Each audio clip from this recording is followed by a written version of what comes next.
SP के घर में था तू? बोलना।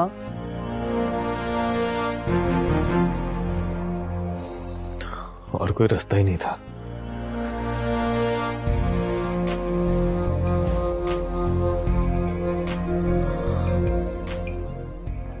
बड़ी मुश्किल में पड़ गया हूं यार।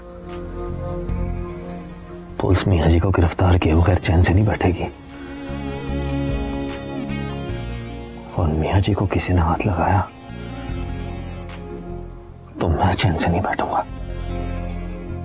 तो बता क्या करूं? पहले तू यहां से निकल, गायब हो जा। गायब हो मेरे बादशाह।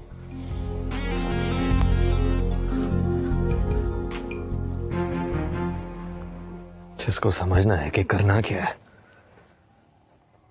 समझ गायब हो जाता है। नजरों से गायब हो।